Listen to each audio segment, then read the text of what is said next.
kembali untuk kami boleh sama-sama memasuki hari ini Tuhan. Hari yang teristimewa bagi kami para pengikut-Mu. Hari di mana kami boleh memperingati bagaimana Engkau Allah yang sangat mengasihi kami dan Engkau menyatakan kasih-Mu lewat pengorbanan-Mu di kayu salib Tuhan 2000 tahun yang lalu Tuhan. Sore hari ini kami rindu mengenang karya-Mu di atas kayu salib. Sore hari ini kami rindu mengingat kembali Tuhan karya kasih-Mu yang sempurna di dalam hidup kami yang menyelamatkan kami. Tiada Allah yang seperti Engkau Yesus. Tiada Allah yang seperti Engkau yang begitu mengasihi kami.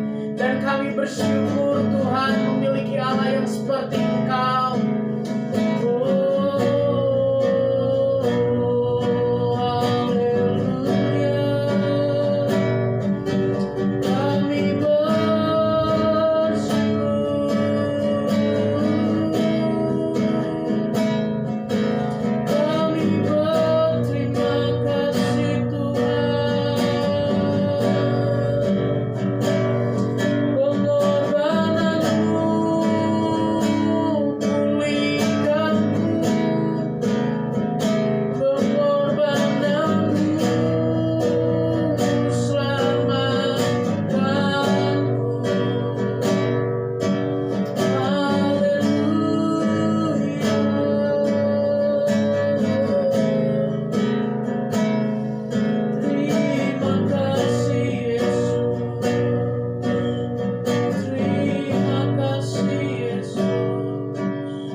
Sore hari ini Roh Kudus tolong kami untuk kami boleh menghayati kembali karya salib-Mu bagi kami.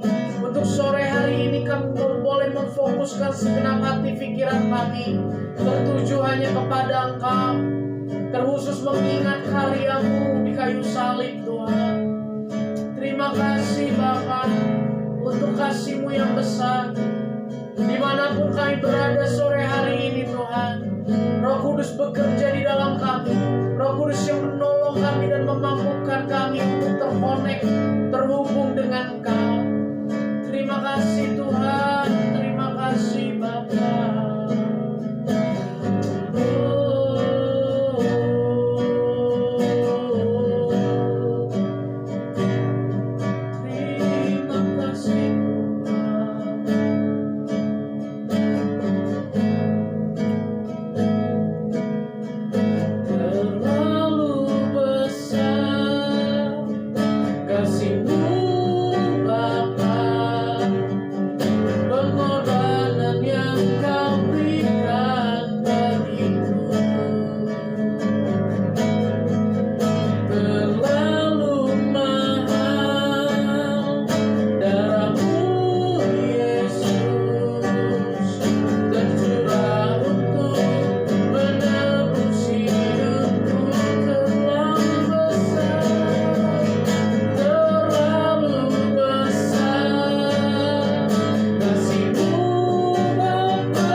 I once was lost, but now I'm found.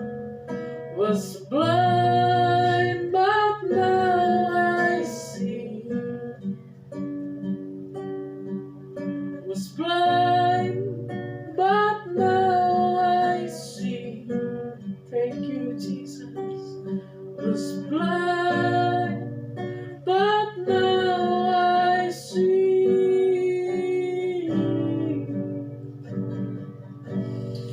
Kami bersyukur Tuhan, kalau hari ini kami boleh melihat kemuliaan-Mu, kami boleh merasakan kasih-Mu yang besar dalam hidup kami. Terima kasih Tuhan, bukan karena buat dan gagah kami, tapi semua karena pengorbanan-Mu di kayu salib. Kami berterima kasih Tuhan, dan bahwa kami lebih lagi kagum akan Engkau Tuhan. Kami bersyukur buat sore hari ini. Tiba saatnya kami mau mendengar apa yang menjadi isi hati-Mu bagi kami. Urapi setiap kami Tuhan, urapi hamba-Mu, urapi setiap kami yang mendengar live dan melihat tayangan YouTube sore hari ini. Di dalam nama Yesus, Engkau yang bekerja, Engkau menjamah melawat setiap kami. Bicaralah buat kami pribadi lepas pribadi. Dan hamba berdoa di dalam nama Yesus, kasih-Mu mengalir saat ini di dalam setiap hati kami. Terima kasih Tuhan, terima kasih Bapa. Di dalam nama Tuhan Yesus kami berdoa. Amin. Ya, puji Tuhan. Hari ini kita memperingati satu hari yang sangat istimewa, ya. Karena apa? Karena 2000 tahun yang lalu Tuhan kita yang kita kenal di dalam nama Yesus Kristus menyelesaikan panggilannya. Ya, panggilannya di dalam dunia Dia selesaikan di atas kayu salib. Ya, kita bersyukur karena ketika kita masih berdosa, ketika kita tidak memperdulikan Allah, tapi Dia berinisiatif memperdulikan kita. Tapi Dia berinisiatif untuk menyelamatkan kita. Hari ini saya tulis, saudara-saudaraku sekalian, bahwa Allah yang penuh kasih itu tidak hanya menciptakan manusia, dan lebih lagi tidak menuntut manusia untuk menggapai keselamatan Dia. Tapi Allah yang penuh kasih adalah Allah yang rela mengorbankan nyawanya dan menjadi jalan keselamatan bagi manusia yang diciptakannya. Ya, saya tidak menemukan Allah lain seperti Allah kita yang kita kenal di dalam nama Yesus Kristus. Dan 2000 tahun yang lalu, ya, Yesus menyerahkan dirinya naik ke atas kayu salib. Dia berkorban, dia rela menderita. Untuk siapa? Untuk saya dan saudara.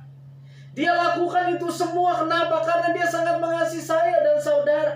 Dia lakukan itu semua kenapa? Karena Dia tahu bahwa kedatangannya ke dalam dunia itu bukan untuk dilayani, melainkan untuk melayani, bahkan untuk memberikan nyawanya menjadi tebusan bagi banyak orang. Di dalam Yohanes 4 ayat yang ke-34, Tuhan Yesus pernah berkata demikian. Yohanes 4 ayat yang ke-34, demikian firman Tuhan.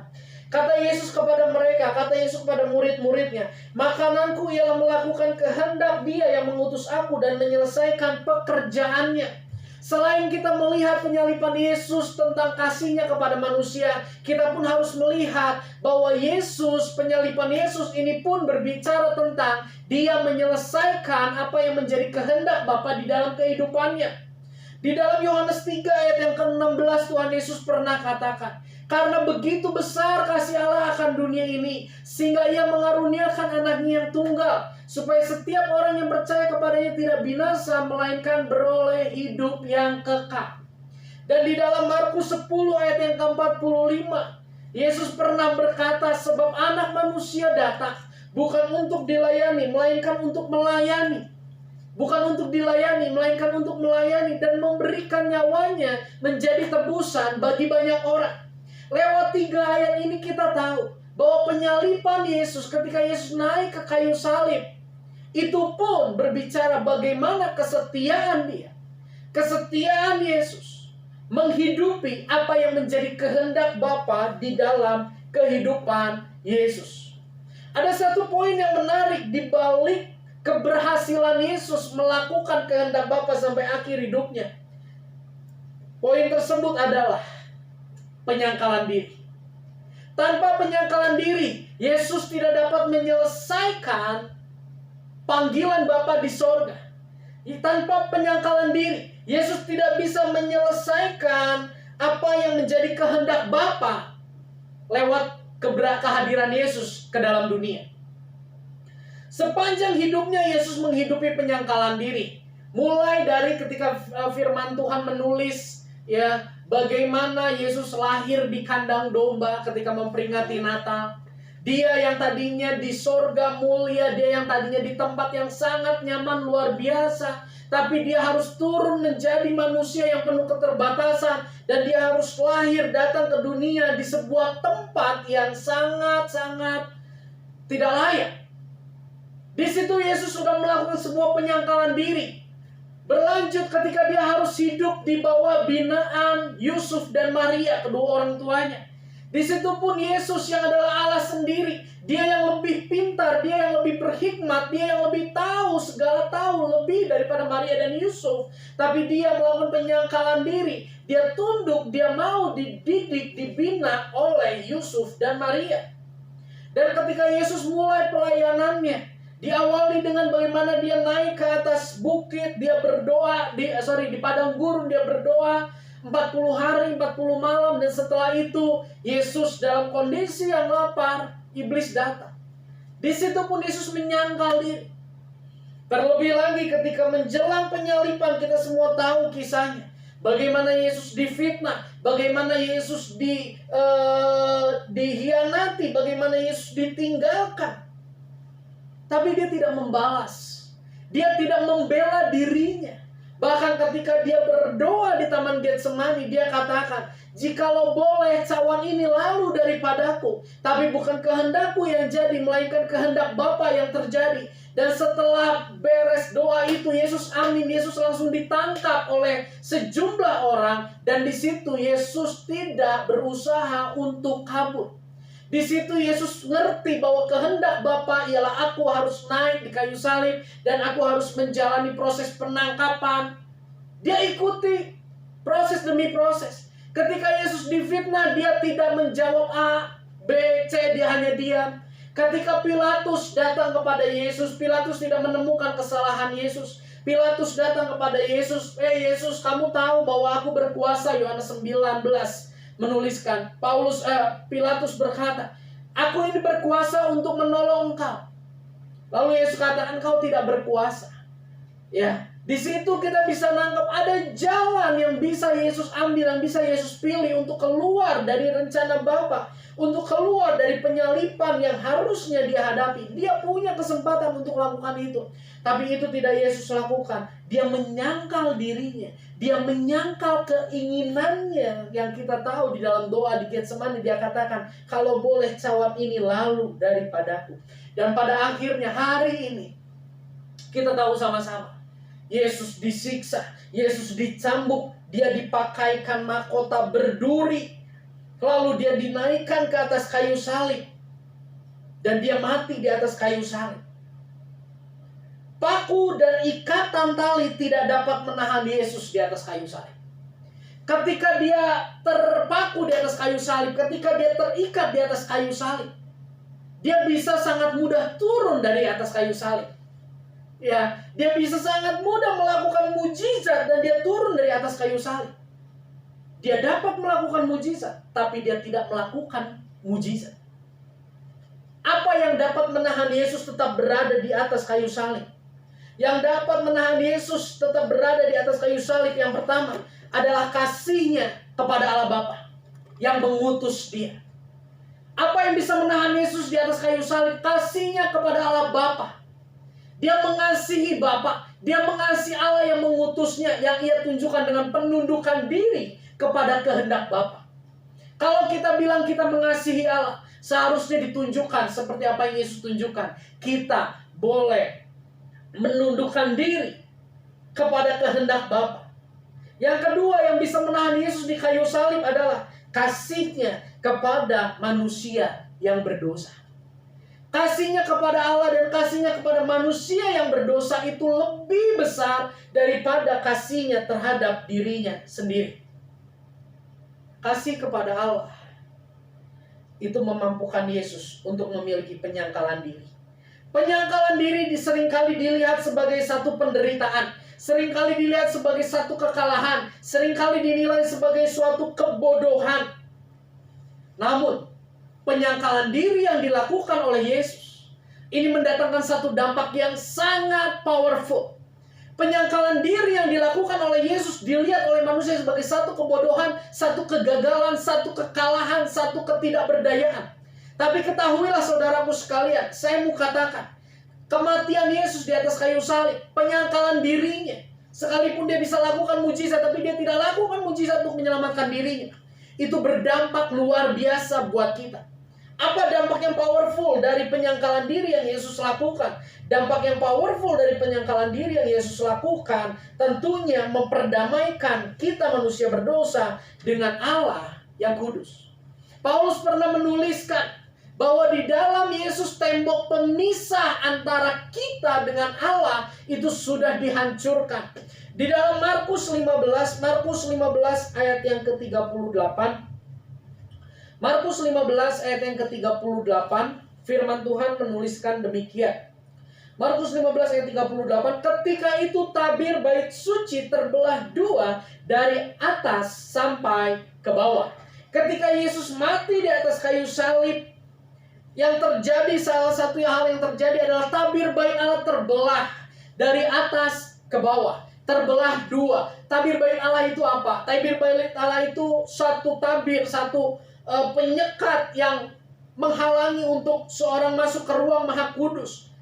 Ya, di zaman Perjanjian Lama dan sebelum Yesus naik ke atas kayu salib, hanya imam yang boleh masuk ke ruangan itu sebanyak 1 tahun sekali.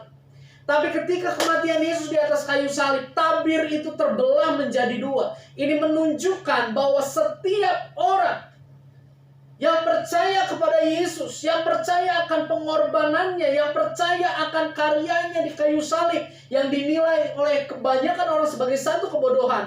Tapi ketika kita percaya, hubungan kita dengan dia dipulihkan. Dan kita punya akses yang tidak lagi terhalang oleh apapun. Kita manusia yang berdosa, kita manusia yang terbatas. Kita punya akses di dalam Yesus Kristus untuk berhubungan, kedekatan dengan Bapa. Semua karena kasihnya kepada Allah Bapa, dia tunjukkan dengan penundukan diri.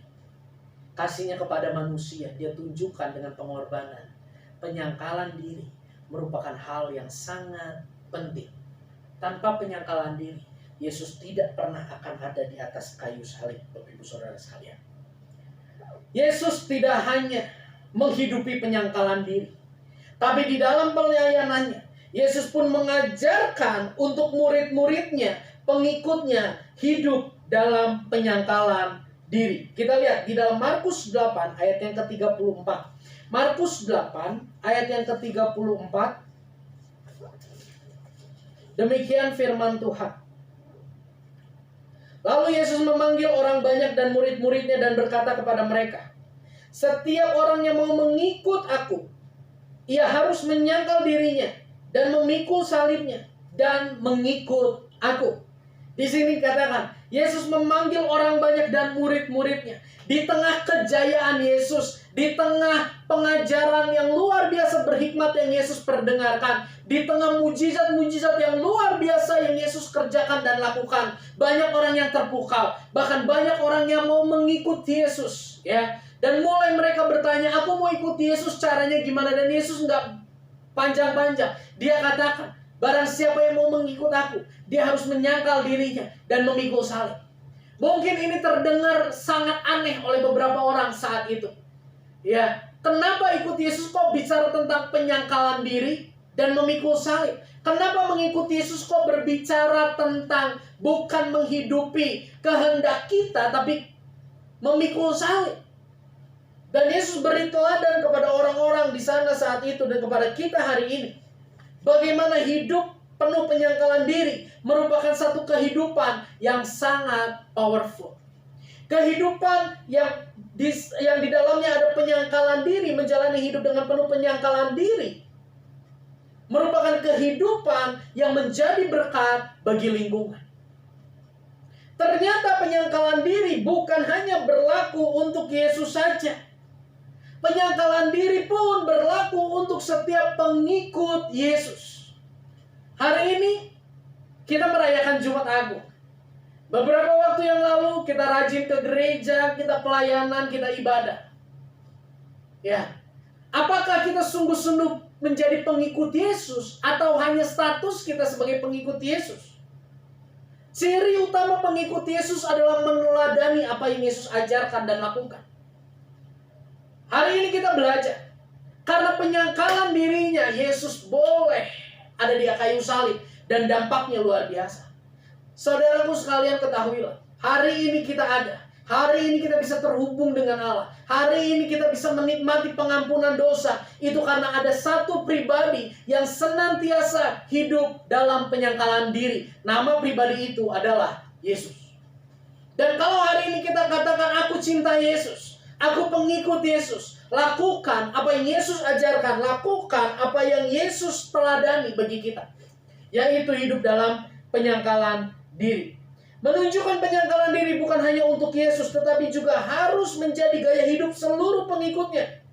Dan saya mau katakan, percayalah saudaraku, bahwa penyangkalan diri di dalam Yesus itu merupakan penyangkalan diri yang powerful. Penyangkalan diri di dalam Yesus bukanlah penyangkalan diri yang sia-sia. Sekalipun mungkin ketika kita menyangkal diri, kita dibilang bodoh, kita dibilang pengecut, kita dibilang sok suci.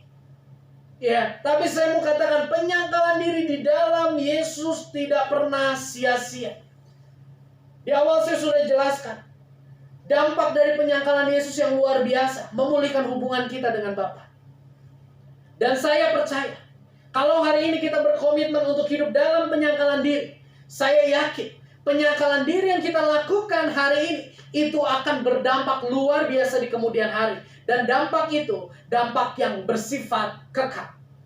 Kita mau belajar dari salah satu tokoh yang disebut, tidak banyak disebut di dalam Alkitab. Ya, bahkan mungkin kita belum pernah mendengar kisahnya tentang seorang lelaki ini.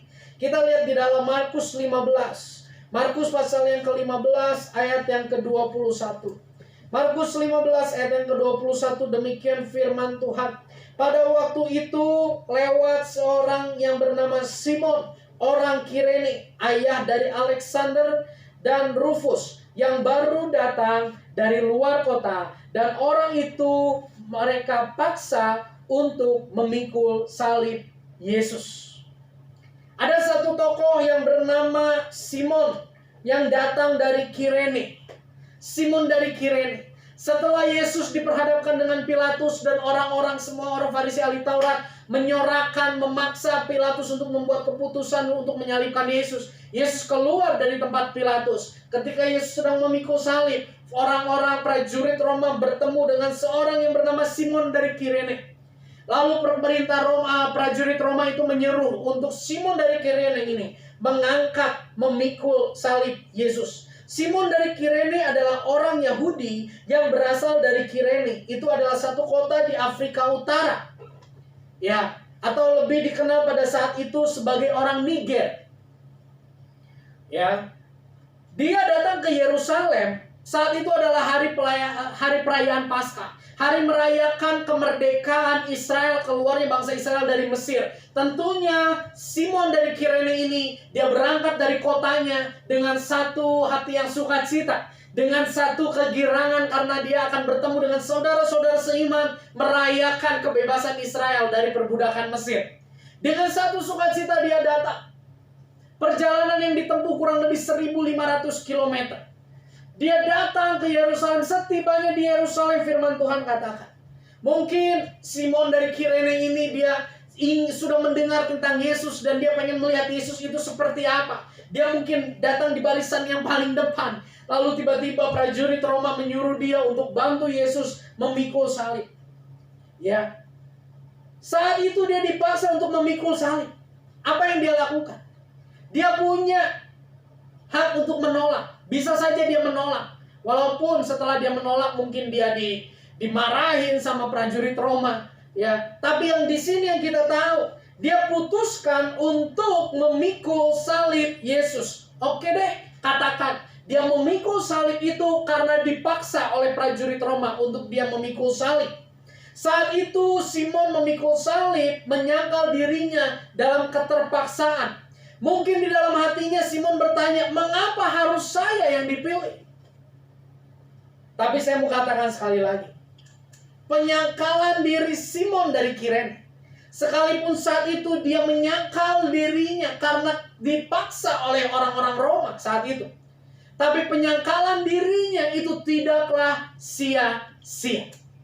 Penyangkalan diri Simon Kirene sekalipun dipaksa oleh orang-orang Roma, tapi itu bukan penyangkalan diri yang sia-sia. Kalau hari-hari ini saudaraku sekalian sedang menghadapi satu kondisi, ya, di mana saudaraku sekalian mengalami tekanan, saudaraku dipaksa untuk menyangkal diri.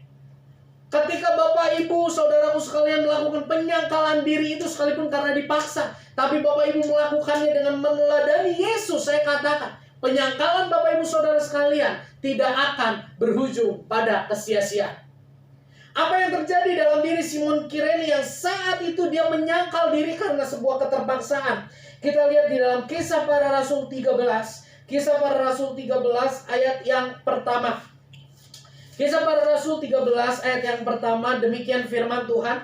Pada waktu itu dalam jemaat di Antiokhia ada beberapa nabi dan pengajar, yaitu Barnabas dan Simeon yang disebut Niger, dan Lukius orang Kirene, dan Menahem yang diasuh bersama dengan raja wilayah Herodes dan Saulus.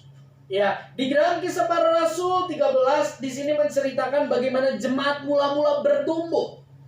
Dan ini ayat yang ke-13, Kisah Para Rasul 13 ayat yang pertama ini terjadi di Antiokhia. Antiokhia adalah sebuah kota di mana pusat penyebaran agama Kristen.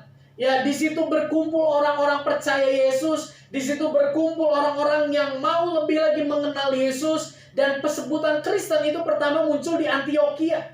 Bukan sebagai suatu sanjungan, tapi sebuah ejekan kepada orang-orang yang mau komitmen ikut Yesus. Itu terjadi di Antiokhia. Dan di sini kita tahu di Antiokhia itu ada beberapa nabi dan ada beberapa pengajar yang bernama Barnabas dan Simeon yang disebut Niger. Ya, beberapa penafsir Alkitab menuliskan bahwa Simeon yang disebut Niger ini sama dengan pribadi Simon Kirene. Dan di sini status Simon Kirene, status Simon Niger itu bukan sebagai pengikut, tapi dia sebagai di sini digolongkan sebagai nabi atau pengajar orang-orang percaya yang ada saat itu. Ya, ini menunjukkan bahwa Simon memiliki pengenalan akan Yesus di atas rata-rata. Bahwa Simon memiliki pengenalan akan Yesus lebih daripada yang lainnya, sehingga dia dipercaya untuk mengajar, sehingga dia dipercaya untuk menjadi penatua di tempat tersebut. Ya, besar kemungkinan saat Simon dari Kirene melakukan penyangkalan diri sekalipun dalam keterpaksaan, Simon mengalami perjumpaan dengan Yesus secara rohani.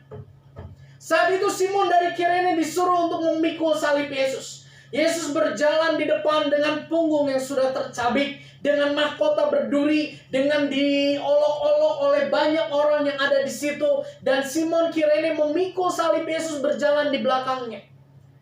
Beberapa penafsir Alkitab menuliskan bahwa kemungkinan besar ketika dia memikul salib Yesus itu, di dalam hatinya dia mulai bertanya, kok ini orang mau-maunya ya? Di dalam hatinya dia mulai tersentuh kepada pribadi Yesus. Disitulah ketika dia memikul salib, dia mau menyangkal diri sekalipun ada kondisi yang memaksa dia untuk lakukan itu. Di situ dia bisa berjumpa dengan Yesus secara rohani, bukan lagi secara jasmani. Banyak orang di situ yang melihat Yesus, dan banyak orang yang sudah berjumpa dengan Yesus secara jasmani. Mereka melihat fisik Yesus, mereka melihat mujizat Yesus, tapi mereka tidak mengenal Yesus dengan benar. Tapi Simon dari Kirene saat dia memikul salib, Tuhan beri kesempatan untuk dia berjumpa dengan Yesus secara rohani, yang membuat dia semakin mengenal siapa Yesus. Dan seperti saya sebutkan tadi, penyangkalan diri di dalam Yesus tidak pernah sia-sia. Apa yang dialami oleh Simon dari Kirene? Yang pertama, ketika Simon dari Kirene, dia memikul salib, dia melakukan penyangkalan diri. Penyangkalan diri tersebut membawa Simon Kirene berjumpa secara rohani dengan Yesus. Perjumpaan pribadi dengan Yesuslah yang membuat kita senantiasa disegarkan dalam pengiringan akan Yesus sampai akhir hidup kita. Ya, harus saya akui dalam pengiringan kita akan Yesus seringkali mungkin kita mengalami naik turun, seringkali kita mengalami kekeringan, ya. Ada kalanya kita mengalami tekanan dan kita mungkin selera kita untuk merenungkan firman Tuhan mulai berkurang. Saya mau katakan, perjumpaan rohani dengan Yesus itu membawa kita mengalami kesegaran di dalam Yesus. Rahasia di balik penyangkalan diri di dalam Yesus adalah kita semakin berjumpa dengan Dia. Dunia melihat kita menyangkal diri, dunia melihat kita bodoh, kita kalah, kita tidak punya kekuatan. Tapi ketahuilah, di dalam Yesus penyangkalan diri kita itu akan membawa kita untuk semakin berjumpa dengan Dia secara rohani. Perjumpaan dengan Yesus secara rohani membawa kita semakin mengenal Dia, sehingga kita akan semakin menyerahkan diri untuk hidup dalam kehendak-Nya. Simon berani berada di posisi berbeda dengan orang-orang Yahudi pada umumnya. Di Kisah Para Rasul 13 ayat yang pertama dikatakan, Simon sebagai pengajar. Di situ menunjukkan bahwa Simon memberi diri berbeda dengan orang-orang Yahudi yang lainnya. Kenapa dia berani mengambil posisi demikian rupa? Kenapa dia berani mengambil posisi yang dikejar-kejar dan dianggap sesat? Karena Simon dari Kirene sudah mengenal siapa Yesus yang ditolongnya memikul salib. Simon dari Kirene sudah mengenal siapa Yesus yang dia sembah. Ketika Simon Kirene mengikuti Yesus, dia berjumpa dengan Yesus. Ada sebuah kesaksian, tentunya sebagian besar di antara kita, bahkan kita semua tahu film The Passion of the Christ. Ada sebuah kesaksian yang ditulis oleh pemeran atau aktor utama di film tersebut. Ya, aktor yang memerani berperan sebagai Yesus memberi kesaksian ketika dia melakukan acting demi acting, melakukan serangkaian proses syuting tersebut. Dia mengalami penyiksaan, bahkan mengalami cedera yang luar biasa. Dia mulai berpikir, siapa itu Yesus? Ya. Dan di dalam perjalanannya dia mendapati, ternyata aku tidak bisa melakukan peran Yesus dengan baik kalau aku tidak mengikuti cara Yesus menyelesaikan panggilannya di atas kayu salib. Dan penulis kesaksian ini, pemeran pria yang berperan sebagai Yesus ini, dia melakukan apa yang Yesus lakukan. Dia berdoa. Dia berdoa kepada Allah, tolong aku supaya aku bisa melakukannya. Dan singkat cerita, orang ini mengatakan dan melihat bagaimana semua kru yang ada di dalam pembuatan film tersebut banyak yang mengalami perjumpaan pribadi dengan Yesus. Mereka melihat dan mereka kagum akan kasih Yesus yang luar biasa. Mungkin para kru, mungkin para pemain film yang lainnya yang ada di dalam film tersebut, mereka lakukan penyangkalan diri hanya untuk memperoleh sejumlah materi. Tapi ketika mereka melakukan itu, ternyata penyangkalan diri itu tidak berujung pada kesia-siaan. Penyangkalan diri itu berujung pada perjumpaan pribadi semua kru, semua orang yang terlibat untuk berjumpa dengan Yesus yang saat itu diperankan oleh aktor ini. Dan ada salah satu yang berperan sebagai prajurit Roma yang menyiksa Yesus. Dia adalah seorang yang ateis. Tapi setelah film tersebut selesai, orang ini menyerahkan diri untuk percaya kepada Yesus. Kenapa? Karena dia mengalami lawatan Yesus yang luar biasa. Semakin kita menyangkal diri, semakin kita menyerahkan diri untuk berkata tidak terhadap daging kita, dan berkata ya terhadap kehendak Tuhan, semakin kita akan berjumpa secara pribadi dengan Yesus, kita akan mengalami lawatan Tuhan. Bapak ibu saudara sekalian, Tuhan bisa bekerja melawat umatnya melalui KKR. Tapi yang pasti yang terjadi adalah Tuhan akan melawat setiap umatnya ketika umatnya pribadi lepas pribadi bersehati untuk melakukan penyangkalan diri. Yang pertama, penyangkalan diri yang dialami oleh Simon membawa dia semakin mengenal Yesus, berjumpa dengan Yesus secara rohani. Dan akhirnya dia menyerahkan diri. Dia mau menjadi guru, dia mau menjadi pengajar di jemaat Antioquia. Kita lihat Kisah Para Rasul 13 ayat 2 sampai dengan ayat yang ketiga, bagian yang terakhir. Kisah Para Rasul 13 ayat yang kedua sampai ayat yang ketiga, demikian firman Tuhan. Pada suatu hari ketika mereka sedang beribadah kepada Tuhan dan berpuasa, berkatalah Roh Kudus, khususkanlah Barnabas dan Saulus bagiku untuk tugas yang telah kutentukan bagi mereka. Maka berpuasa dan berdoalah mereka. Dan setelah meletakkan tangan ke atas kedua orang itu, mereka membiarkan keduanya pergi. Ternyata Bapak Ibu Saudaraku sekalian, Simon dari Kirene dipakai Tuhan untuk membina rohani seorang yang sangat tidak disangka, akhirnya menjadi seorang rasul yang bernama Paulus. Simon dari Kirene inilah yang ditetapkan Tuhan untuk menumpangkan tangan, untuk mengurapi, untuk menjadi perpanjangan tangan Tuhan. Mendoakan, mendorong, mendidik, mendukung seorang rasul yang luar biasa yang bernama Paulus. Penyangkalan diri tidak akan pernah sia-sia. Kita akan berjumpa dengan dia secara pribadi. Dan yang kedua, semakin kita melakukan hidup dalam penyangkalan diri, semakin kita akan dipakai menjadi perpanjangan tangan Tuhan, menjadi berkat bagi lingkungan. Simon dari Kirene, mungkin pendidikan rohaninya tidak setinggi Paulus, yang saat itu belajar agama luar biasa. Tapi Simon dari Kirene hidup dalam penyangkalan diri, berjumpa dengan Yesus secara pribadi, dan dia dipakai menjadi perpanjangan tangan Tuhan untuk mendidik, untuk membina, untuk mengurapi Paulus. Gak pernah Simon sangka bahwa Paulus akan menjadi hamba Tuhan yang sangat luar biasa memberkati banyak orang. Kita lihat di dalam Roma 16 ayat yang ke-13. Roma 16 ayat yang ke-13. Roma 16 ayat yang ke-13. Tidak banyak hal yang menceritakan tentang Simon dari Kirene, tapi tentunya kita bisa melihat dari beberapa ayat yang ke-13. Roma 16 ayat yang ke-13, demikian firman Tuhan.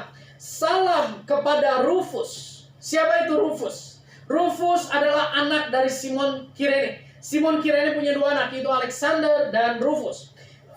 Paulus katakan, salam kepada Rufus, orang pilihan dalam Tuhan.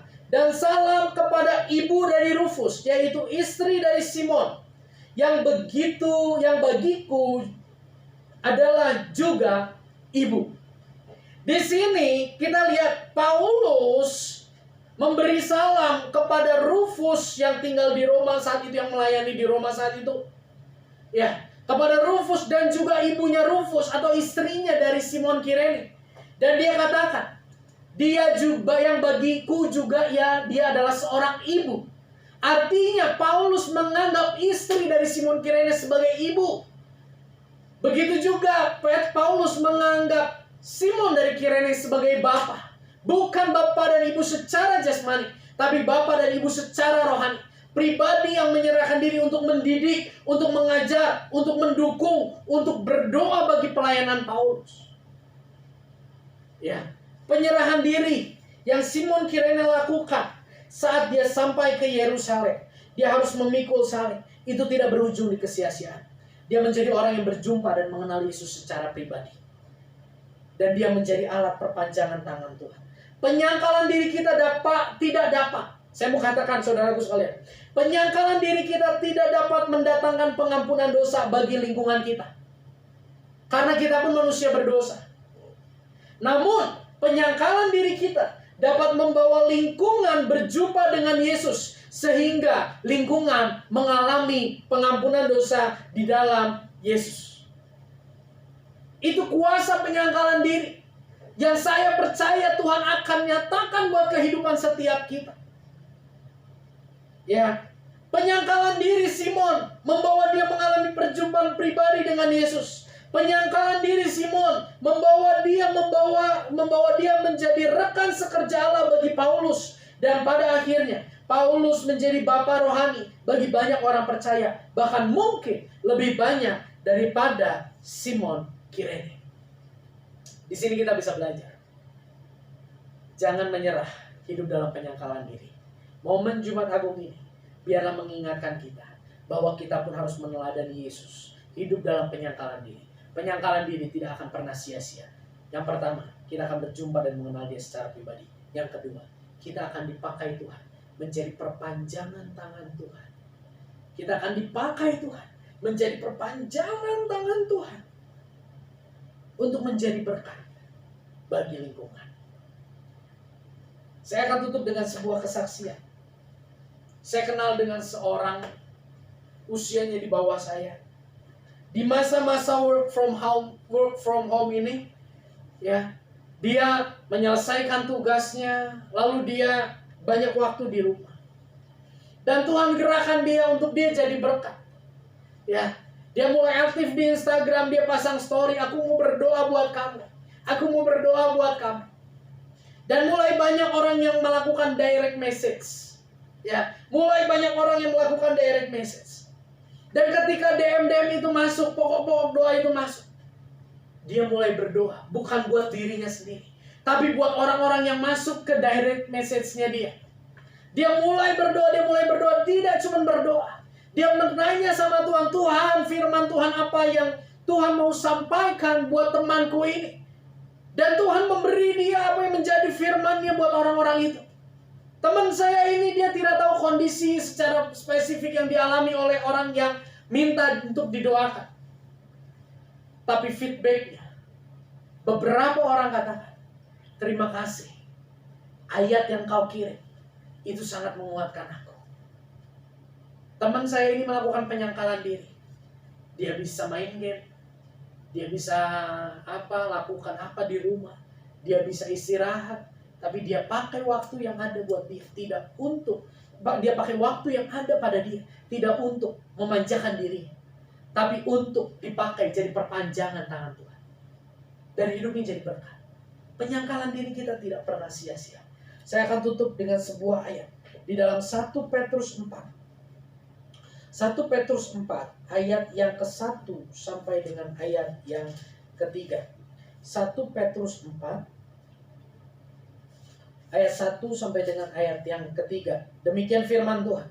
Jadi karena Kristus telah menderita penderitaan badani, kamu pun harus mempersenjatai dirimu dengan pemikiran yang demikian. Karena barang siapa telah menderita penderitaan badani, ia telah berhenti berbuat dosa, supaya waktu yang sisa jangan kamu pergunakan menurut keinginan manusia, tetapi menurut kehendak Allah. Sebab telah cukup banyak waktu untuk kamu pergunakan untuk melakukan kehendak orang-orang yang tidak mengenal Allah. Kamu telah hidup dalam rupa-rupa hawa nafsu, keinginan, kemabukan, pesta pora, perjamuan minum, penyembahan berhala yang terlarang. Paul Petrus katakan, kalau kita sudah terima Yesus sebagai Tuhan dan Juru Selamat, mari kita pun hidup dalam penyangkalan diri. Sudah terlalu banyak waktu yang kita gunakan untuk melakukan kehendak kita sendiri, melakukan dan memiliki gaya hidup seperti orang yang tidak mengenal Allah. Tapi pergunakan sisa waktu kita yang tidak kita tahu sampai kapan ujungnya untuk melakukan kehendak Bapa. Penyangkalan diri itu menjadi poin penting bagi setiap pengikut Yesus. Mari kita tundukkan kepala, kita berdoa. Kami bersyukur buat sore hari ini. Hamba-Mu terbatas, tapi Roh Kudus yang tidak terbatas memeteraikan firman-Mu dalam kehidupan setiap kami. Hamba berdoa Tuhan, kuatkan kami, mampukan kami. Roh Kudus bekerja lebih lagi di dalam hati kami. Berikan kami kerelaan untuk melakukan penyangkalan diri. Berikan kami kerelaan untuk melakukan firman-Mu. Dan terus Tuhan kuasai hati pikiran kami. Ingatkan kami ya Roh Kudus, bahwa penyangkalan diri kami bukanlah hal yang sia-sia. Tapi melalui penyangkalan diri kami akan dibawa semakin mengenal Engkau, berjumpa dengan Engkau. Melalui penyangkalan diri kami akan semakin dipakai oleh Tuhan menjadi perpanjangan tangan Tuhan. Menjadi berkat bagi banyak orang. Sekalipun Tuhan, kami hari ini mengalami tekanan pergumulan Tuhan. Tapi kami percaya kekuatan dari Roh Kudus menyertai kami. Kekuatan dari Roh Kudus memampukan kami untuk kami hidup dalam penyangkalan diri. Dan kami mau lewat hidup kami, kemuliaan Tuhan dinyatakan. Engkau tahu setiap keberadaan kami. Hamba berdoa di dalam nama Yesus, Tuhan berikan kekuatan, Tuhan berikan penghiburan. Sebelum kami menutup ibadah ini Tuhan, kami rindu untuk berdoa bagi bangsa dan negara kami. Berkati Indonesia, pulihkan Indonesia, lawat Indonesia. Di tengah pergumulan yang terjadi sedemikian rupa, hamba berdoa Tuhan, biar damai sejahtera-Mu turun buat bangsa dan negara kami. Hikmat Tuhan turun buat bangsa dan negara kami. Kekuatan, penyertaan, penghiburan, damai sejahtera Tuhan turun buat pemimpin bangsa dan negara kami. Buat tim medis, buat seluruh rakyat Indonesia.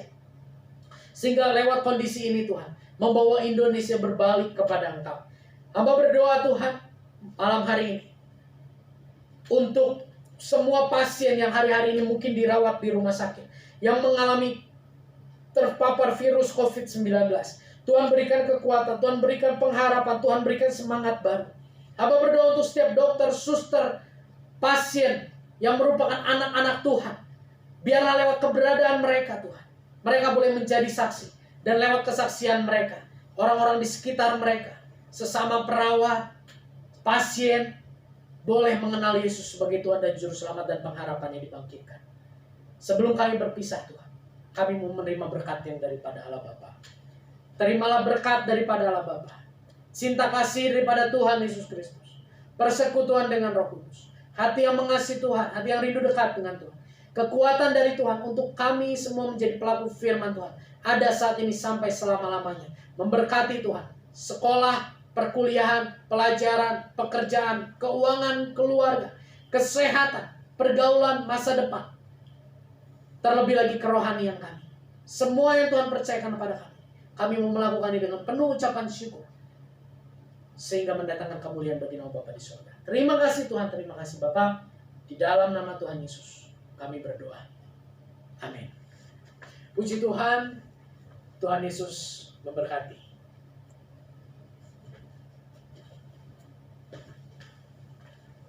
Share.